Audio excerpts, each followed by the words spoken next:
ரகசிய காதலியை கொன்று 300 அடி பள்ளத்தில் சடலத்தை வீசிய காதலன் அவரது தாலியை கணவருக்கு பரிசாக அனுப்பி வைத்த சம்பவம் ஏற்காட்டில் அரங்கேறியுள்ளது.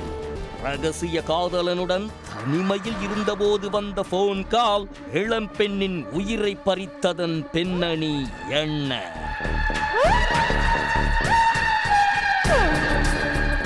கோடை வாசஸ்தலமான ஏற்காட்டில் உள்ள மாரமங்கலம் மலை கிராமத்தைச் சேர்ந்தவர் லாரி ஓட்டுநர் சண்முகம்.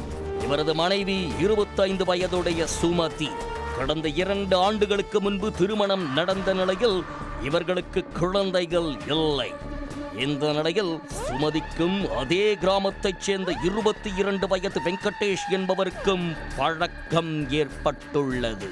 மனைவியை விட 3 வயது சிறியவனான இளைஞர் சுமதியிடம் பழகுவதை சண்முகம் தவறாக எடுத்துக் கொள்ளாமல் இருந்துள்ளார்.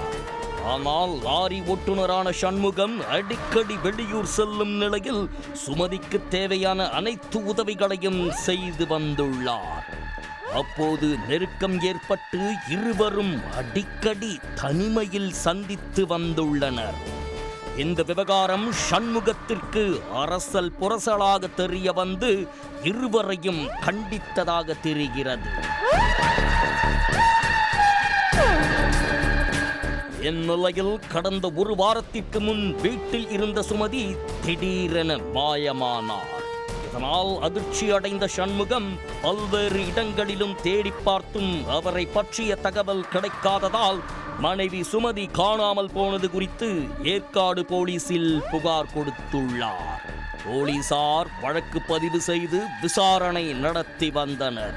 அப்போது திடீர் திருப்பமாக ஏற்காடு கொட்டச்சேடு பகுதியில் இருந்த சண்முகத்திற்கு வெங்கடேஷிடமிருந்து ஒரு பார்சல் வந்தது.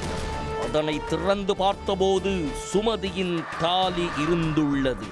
இதைக் கண்டு அதிர்ச்சி அடைந்த சண்முகம் தனது மனைவி மாயமான விவகாரத்தில் வெங்கடேஷ் மீது சந்தேகம் உள்ளதாக ஏற்காடு போலீசாரிடம் கடந்த 25ஆம் தேதி புகார் தெரிவித்தார். இதையடுத்து ஏற்காடு போலீசார் வெங்கடேஷை பல்வேறு இடங்களில் தேடி வந்தனர். இந்நிலையில் ஏற்காடு மலை கிராமம் ஒன்றில் பதுங்கியிருந்த வெங்கடேஷை நேற்று பிடித்து விசாரணை நடத்தினர். அதில் அவர் சுமதியை கொலை செய்து விட்டதாக தெரிவித்தார்.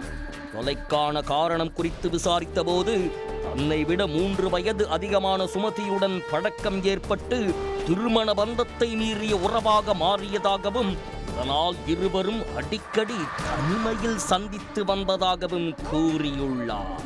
கடந்த 23ஆம் தேதி மதியம் வழக்கம் போல் தோட்டப்பகுதியில் இருவரும் தனிமையில் இருந்தபோது சுமதிக்கு ஒரு போன் அழைப்பு வந்துள்ளது. அப்போது வெங்கடேஷை அருகில் வைத்துக் கொண்டே அந்த போனில் நீண்ட நேரம் கொஞ்சி பேசியுள்ளார். போன் பேசி முடித்ததும் ஆத்திரத்தில் இருந்த வெங்கடேஷ் போனில் பேசியது யார் என கேட்டுள்ளார். அதை பற்றி நீ தெரிந்து கொள்ள வேண்டாம் என கூறிவிட்டு மீண்டும் வெங்கடேஷுடன் தனிமையில் இருக்க முயன்றுள்ளார். ஆனால் போனில் பேசிய நபர் குறித்து திரும்ப கேட்டு வெங்கடேஷ் வாக்குவாதம் செய்துள்ளார்.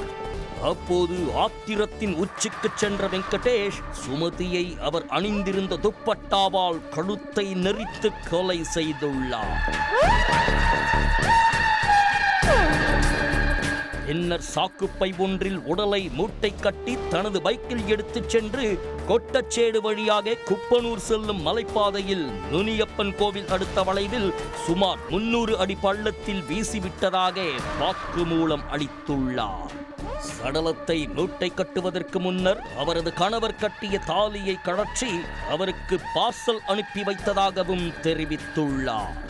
இதனையடுத்து ஏற்காடு போலீசார் வெங்கடேஷை கைது செய்தனர். பின்னர் சுமதியின் சடலம் வீசப்பட்ட இடத்திற்கு சென்று அங்கு சாக்குப்பையில் கட்டி வீசப்பட்டிருந்த சுமதியின் உடலை மீட்டனர்.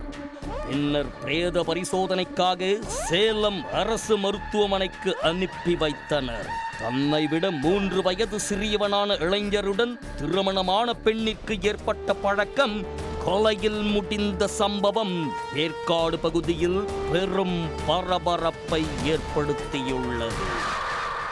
உடனுக்குடன் செய்திகளை தெரிந்து கொள்ள சன் நியூஸ் பெல் ஐகானை கிளிக் பண்ணுங்க.